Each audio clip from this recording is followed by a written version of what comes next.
Hello my dear students, in this video I'll continue with the web scraping chapter from the 5th module.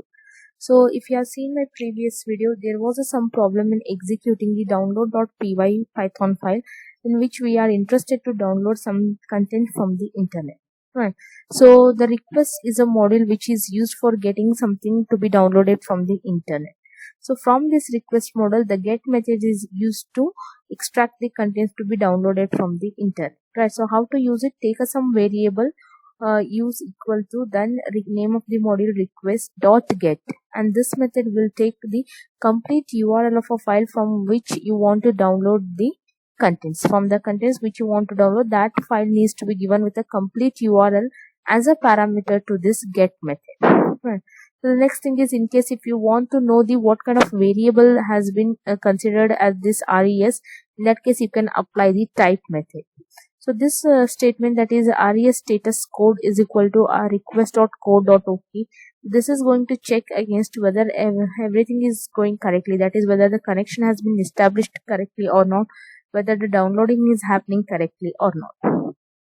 So follow to that, in case if you want to know the total length, that is the total number of characters that has been downloaded, in that case you can go for using the length function on res.text.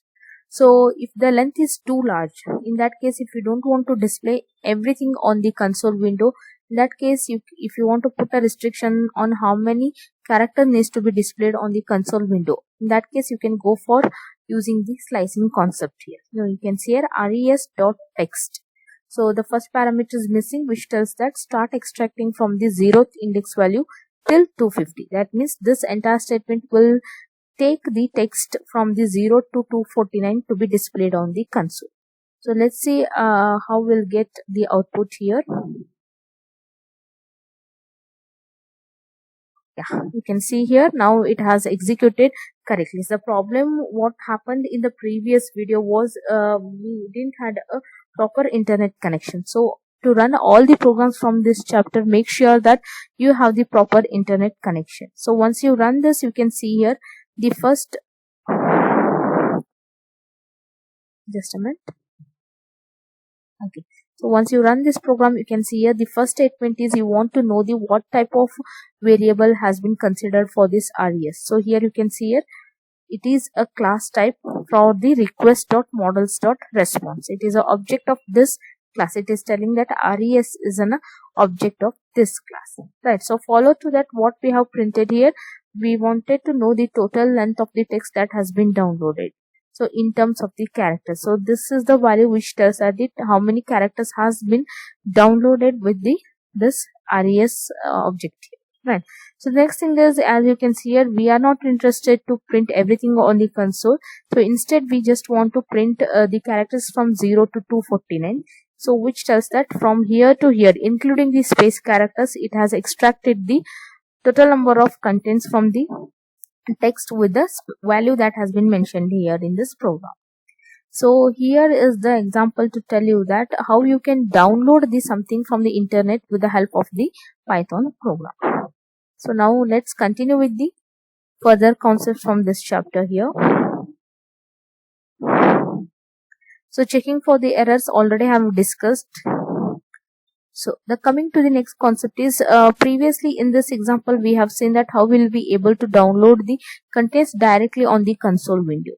So the one more possibility is, in case if you want to download directly to a file in your folder. So in that case, so how you can write a Python program here. So let's see even that also. So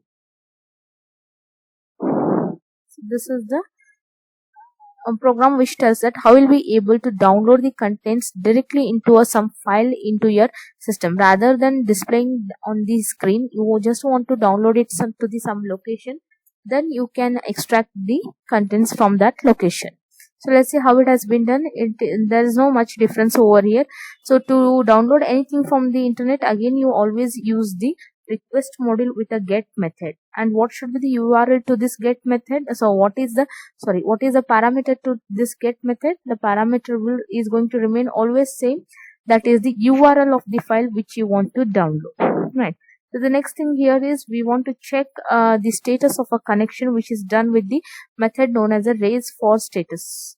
So all these methods which you want to do with the file mentioned over here needs to be done with the variable what you have created for this get method here.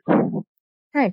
So once you check the status over here, the next thing is what you want to do here is you want to download the contents into some file. Right. So for that, what you need to do, you need to create a file with the open method here. So this is the play file is a file handler which is used to handle with this file, and you want to create a file to download the contents which is done with the open method. So do not get confused over here.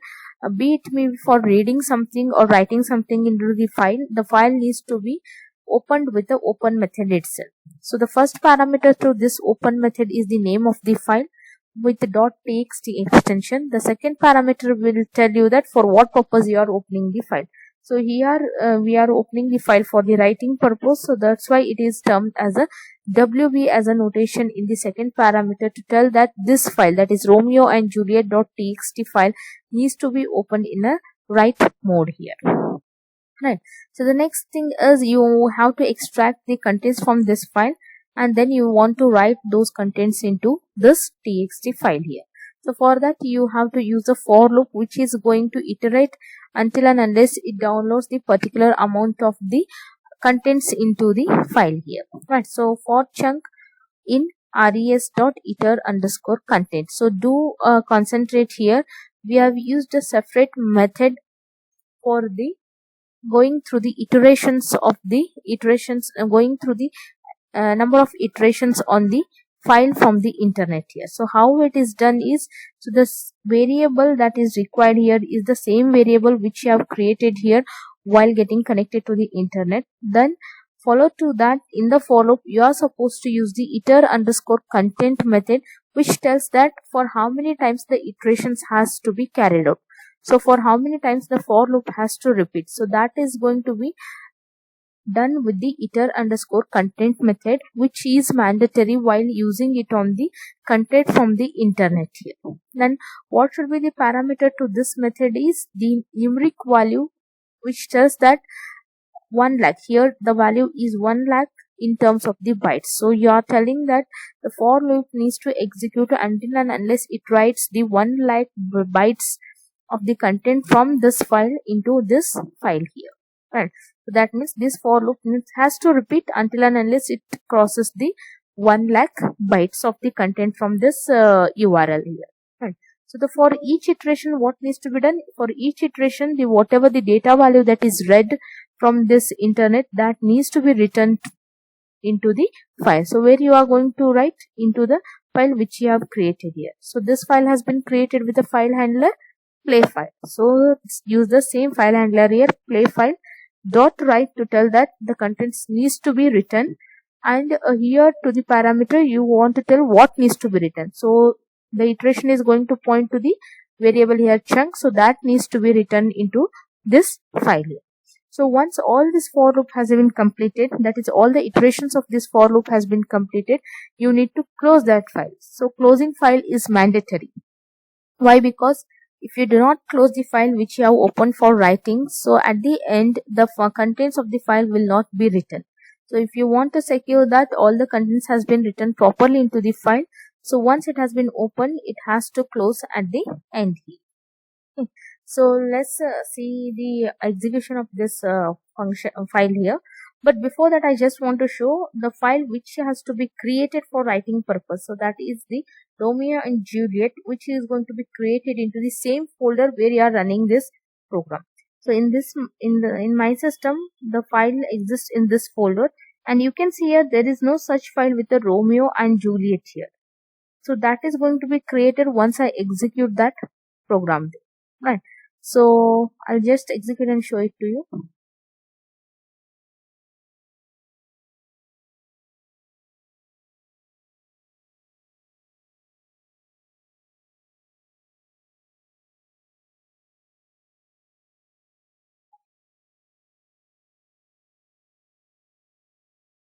Okay. So let's see whether the file, it is not going to display anything on this console. I hope you understood the program.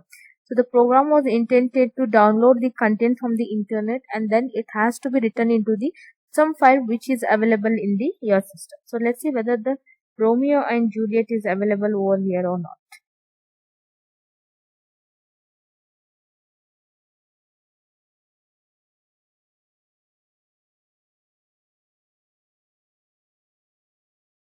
Yes, you can see it. The file has been created, and we'll open this file, and you can see it for how many or what is the content of this file.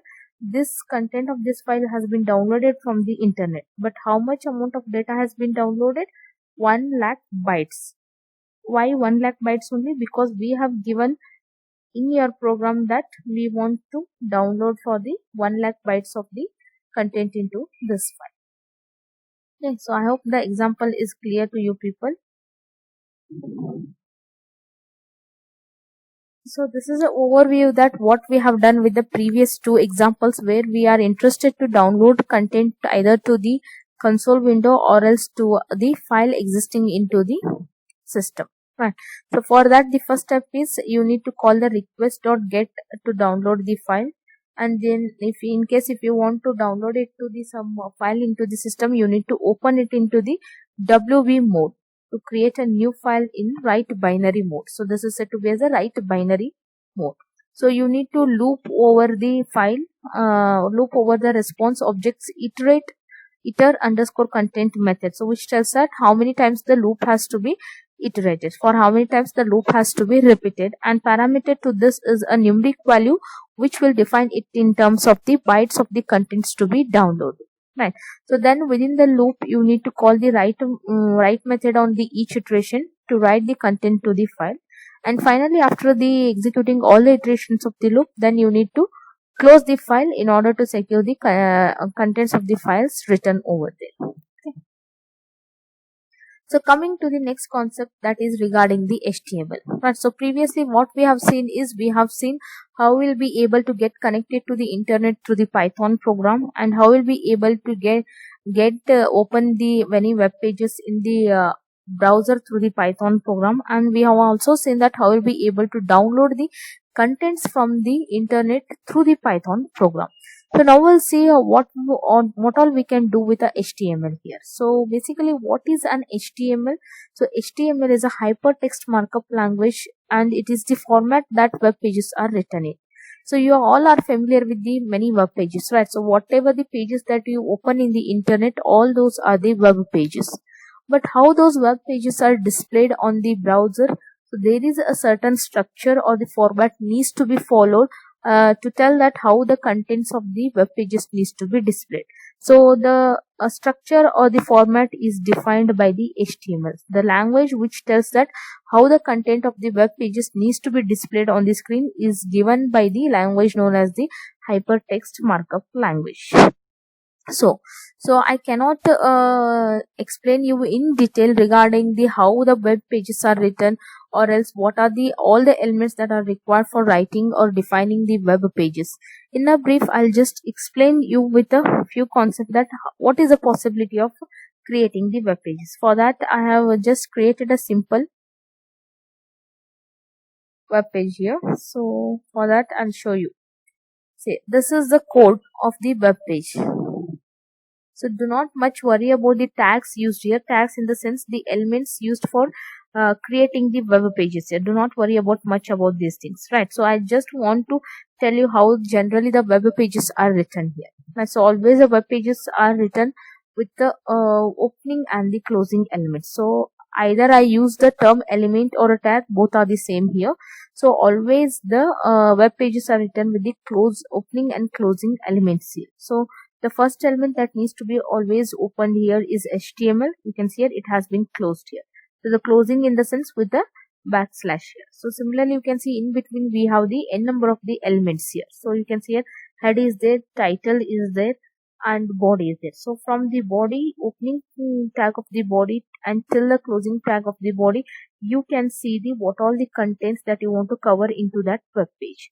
So the P is an element tells that you want to create a paragraph, and here strong is an element which tells that the Python has to appear with the bold in case, and then you can see that this is again a element which tells that this is the value which needs to be created as a link into the web page. right? So A is an anchor tag which says that the link needs to be created, and what is the address of that link is this one, and the name of the link is my website here, right? So in general, I'll just execute this program itself to tell you that how the web page is going to appear here. So once you type the any elements of the web page, you need to save it with the .html notation. So if you have saved anything with the .html notation, then it is going to appear with the logo of the browser that you are using in your system, right? So if I just double click on this, so you'll be able to see the web page that has been written here. So you can see here, these are the contents that I have covered here as a part of creating the web pages. I'll just compare it and show you.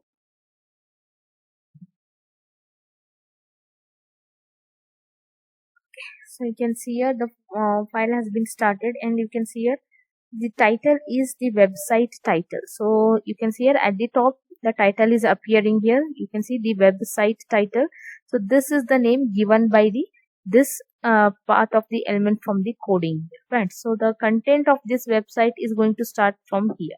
So in the paragraph, what we want to display as a content, download my. So download my is appearing here, right? So follow to that you have the Python to be appeared, but what you are telling is, you can see here to this Python word we have taken the strong as a opening element, and here closing as a strong as a closing element. So that means this Python has to appear in the bold. So you can see here Python is appearing in the bold, and the book from. So book from. So then as I told you, this is a anchor tag which tells that the link has to be created. You can see here the link is created here, and along with the giving the address. So this is a part of the program which tells that the where once you click on this my website link, where the link has to be transmitted. So the link has to be transmitted to this URL over there. So I'm just briefing you how the HTMLs are written so that you will be able to understand the rest of the examples what I'm discussing in this chapter here, right? So the link has been created here. So the next thing is, again we have taken a paragraph. So along with the elements you have the certain attributes here, like class attribute, so ID attribute, so which are used for giving the some special appearances over there, right? So say in case if you use the class attributes, it is intended to use appearing for some styles over there. So in this case slogan is a style. You can see here the font style that is going to be applied for this is somewhat different from the rest, right? So follow to that you have the again similarly different elements over here. So I hope at least it is clear to you that how basically the HTML elements are going to appear. And now we'll see how what you are going to do with these elements with the help of the Python program in order to traverse across the HTML pages there.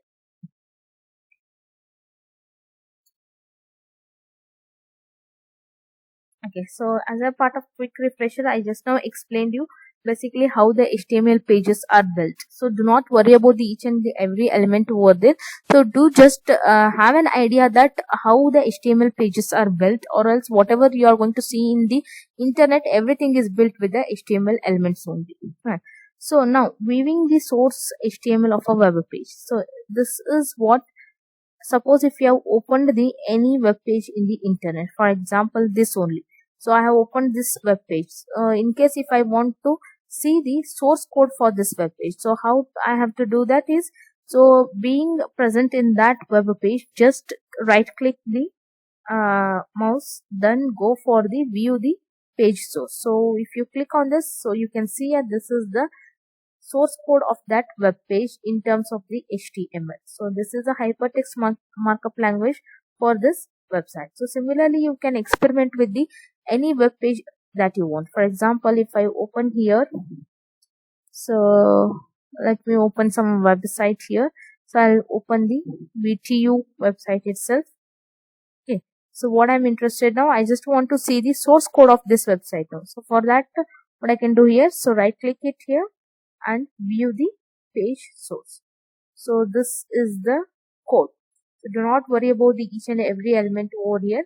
This is just to tell you that how you'll be able to get the source code of the web pages that you usually use in the internet. So just right click on that window and then go to the excuse me. So view the web page source, that will get you to the HTML part of that website over there, right? So similarly, there's one more possibility that I'll be able to get the browser developers tools. So this is going to the web page. Clicking on the view the page source, this is going to get you to the source page of this website. But in case if you want to get through the tool, that is where you can edit the source code, at that time you can go for using the inspect section here. So inspect section will give you the tools over here. In order to parse, you cannot edit the coding part of this web page here. Instead you can just get through the access through the different tags that has been used here. In case if you want to extract any of the elements from here, so you can use this section for extracting here. So not only to this, for any web page you can extract over this. So for example, for this page only which we have just created, so if I click on the right click and if I click on the inspect, you can see here you are provided with the complete developers tool here, where you can access, or you will get to know the what are the styles that are being applied, even though if you are not created anything. So if you are not created any styles, by default the browser is going to apply these styles. So these things you will get to know just by right clicking on it, then choose the section as the inspect element. Okay, so let's see what example is over here. Beautiful soup.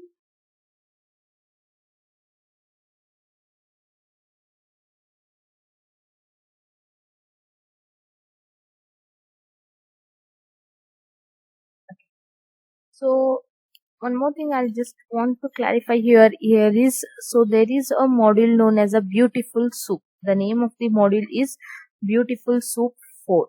So that needs to be imported in case whenever you want to parse through the HTML part of the any web pages through the Python program. So do not get confused. So the BS4 here, the importing BS4 is nothing but the beautiful soup 4, so which is used for parsing or just traversing through the HTML part of the web pages through the Python program. So at that time you have to import this module here. So the rest of the things is going to remain same. When you want to get connected to the internet, use the request. That is, when you want to download something, use the request with the get method along with the URL where you want to get connected, and then check the status of the connection. And here is the line which tells you that how you can create the object of the beautiful soup module. So no starch, this line, the no starch soup is equal to bs4 dot, the name of the method is beautiful soup, b being a capital and even s being a capital here.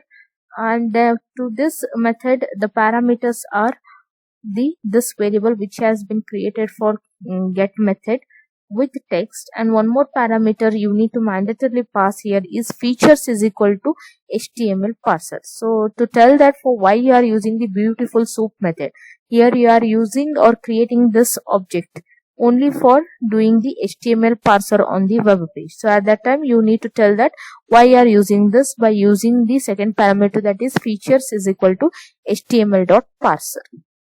Right. So once you have created this object, next thing is, if you are interested to know for which class this object has been created, as usual you need to apply the type method on that object variable here.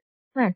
So follow to that, we have taken the URL http nostarch.com. In the next case, the same, this part of the code is also going to do the same thing what has been done here, but here we have done it on the example.html which we have created as an HTML page in the previous example. Right. So the creating the beautiful soup object is going to remain, the method for creating the beautiful soup object is going to remain same here. Right. So I'll just want to run this program and check out. Okay, so what we have done, we have not done anything in these two programs. This program or this example is just to show you that how you are going to create the object of the module beautiful soup and the method beautiful soup here. Right. So for that the name of the module is not completely the beautiful soup, it is just a BS4. But to this BS4 we are using the method known as a beautiful soup. and to this beautiful soup, what are the parameters to be used here, right? So you can see here what we have printed here is the type of the object that is created for this beautiful soup. So for which class the object has been created here? bs4.beautiful soup. Okay, so in the further example we'll see how we'll be able to parse. Okay, so to parse across the HTML pages, you should use a method known as either the select method or the get method here. So for using the select method, so what are the different ways you can use the select method over here? So right, so this table tells you that in how many different ways you can use the select method. So always the select method has to be used with a module soup dot select, and the parameters are going to be in different ways to tell that which part of the HTML code you want to traverse here. So in the first example you can see here soup dot select div tells that you want to extract all the elements in the tag, elements in the sense tags which you have used for structuring the HTML or the web pages there. So this tells that you want to select all the elements named div, right? So in the next case, you can see a select hash symbol has been used with the author, which tells that you want to select the element with an ID attribute of the author. So as I told you that in the structuring the HTML pages, there are the cases that you might interested in either the element or else you might be interested in the attributes used in the elements. So if you are interested in the attributes, you can use the hash symbol here, right? The next case, dot notice all the elements that use a CSS class attribute named notice. So this tells that dot needs to be used for the CSS class attribute name needs to be the one which you have taken here as a parameter, right?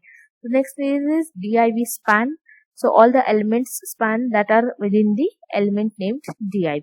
So why? Because they are telling here span within the div, because div and span both are the element names here. So in this case, you are interested to extract the span, but the span which needs to be present in the div here, right? So in this case, you can see a div greater than span, which tells that all the elements named span that are directly within an element named div with no other element in between. So the span needs to be immediately within the div. That means the div needs to be the parent of this span. Only in that case you are interested to extract the span elements there, right? So in the next example, all the elements named input that have the name attribute within any value. So the input is also the element name, but the input elements needs to be extracted only those which have the name attributes over there, right? So in the next case, all the elements named input that have an attribute named with the value button here, right? So this is in case with the forms where you have created the web pages consisting of the forms with the buttons. So in that case, if you want to extract only the input elements with the value button, in that case you can go for this. See here, one more thing I want to just clarify here, that these are not the only ways you are going to use. These are just an examples, but the ways are with respect to this only the element name, the one which is used with the hash symbol, the one which is used with the dot, and one which is used with simply the name of the two elements, and one which is used with the two elements separated by the greater than symbol and used with the square brackets here. So these are going to remain a format. Their values are going to depend upon the kind of the elements that are used for creating the web pages here. So let's see again with an program here what has been done.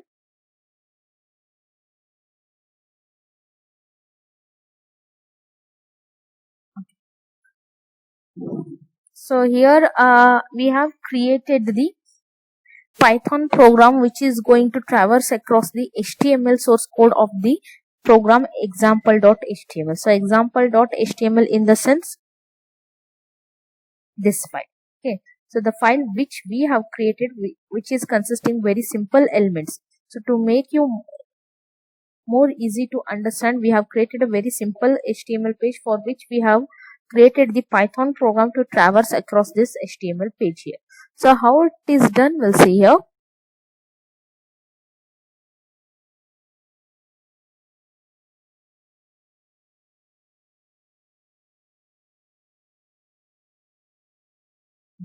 So how it is done, we'll see here. So for that, to parsing across any HTML file, you need to import a module known as a BS4, which is a beautiful SOAP 4, and then you need to open the HTML file which you want to traverse, so which is done with a file handler here. So the file which I want to traverse here is example.html. So the next thing is you need to create an object of the beautiful SOAP module. So to this you need to pass the two parameters. The first parameter is this file handler for which you want to traverse, that is example file.read, comma, and this is to be the mandatory to tell that for what purpose you are creating this object here. That is, you have done it the features is equal to html.parser. Next thing is you are going to use the you are going to use the select method with the example SOAP object which you have created here with the select method, and to this select method you can see here the parameter is hash author. So what does this indicates? You want to extract all the contents which is going to match with the attribute named author. So let's see in this content here, wherever you have the attribute named author here. So we don't have the any attributes till body element, and here also we don't have any attributes in this line, and then coming to this line again we don't have the any attributes over here, right? So in the next line you can see a span element which has the id attribute with the value author. So this we are interested to extract this part of the HTML code here. So you can see a select hash author which tells that the id attribute value needs to be the author which is present over here in this source code. So we are interested to extract this part of the code here, right? So let's see what does, now we have extracted this one and stored in the variable known as the elements. In the next case we are interested to know all these things about the elements here. The first thing is type of the elements, and then the length of the elements, and then we were interested to know the type of the element of 0, that is the 0th index, and then we are interested to know the text that is associated with these elements, and then the string value of the 0th element and the attributes here. So once I run this program, we'll see what output we are going to get for all these print statements here. So before that, let us see one more element that is been considered for extracting with this HTML part here, right?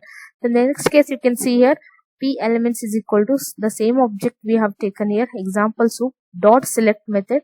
So instead of the author you can see here we have simply taken the one value which is the name of the element here. So the name of the element is p. So you can see here p is the name of the element which has been used many times in this program. Here we have used the p, here also we have used p, and here also we have used p. So that means it is going to point for all these p here. Right. So the next thing is again extracting the respective values with these p's here. So let's see what we will get once we run this program.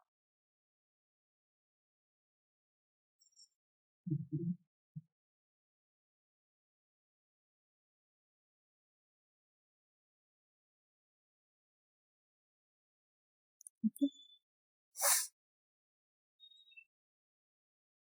So what we are getting here as an output. Okay. So you can see here for the first value, that is print type of elements. So this elements is of which type? The class list. So by default when you use the select, that means it is going to return the type of the value in the list, right? So the length of the elements is 1. There is only one element in that length. In that variable elements, right? So type of the elements of 0. So within that, what is the 0th element of the type? So the type is again the object of the class bs4.element.type. Don't worry, you just concentrate what is the possible output that you are getting here, right? So the next thing is element of the 0th dot get text. The text associated with that elements is this one, AI Swagart.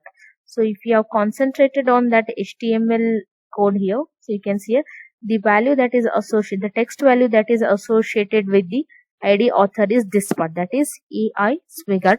So which is displayed over here, AI Swigert, right? So follow to that string of elements of 0. You want it in terms of the string, means the entire element that is covered in that code is going to be displayed along with the element name and the opening element and the closing element here, so which is displayed here. Follow to that, you just want to extract all the attributes associated there. So the attributes is ID with the author, with the value author here. So if you again see here, so ID with the value author here. Okay. So similarly you can traverse, once you run this program, I just want you to analyze the output that you get for the rest part of the code here. So I just explained you what you got or how you got the output for this when you used with the select hash author there. So even I just want you to traverse across this part of the output, which will get the output for the next example here, right? So however, if you don't get it, I'll explain, but try by yourself what you are going to get here.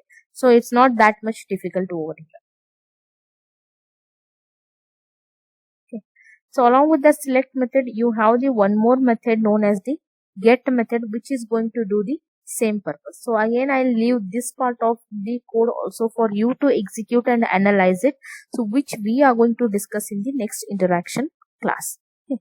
So for this, with this example, we are completed with the web scraping chapter of the 5th module. Okay, so rest of the things will continue in the next video.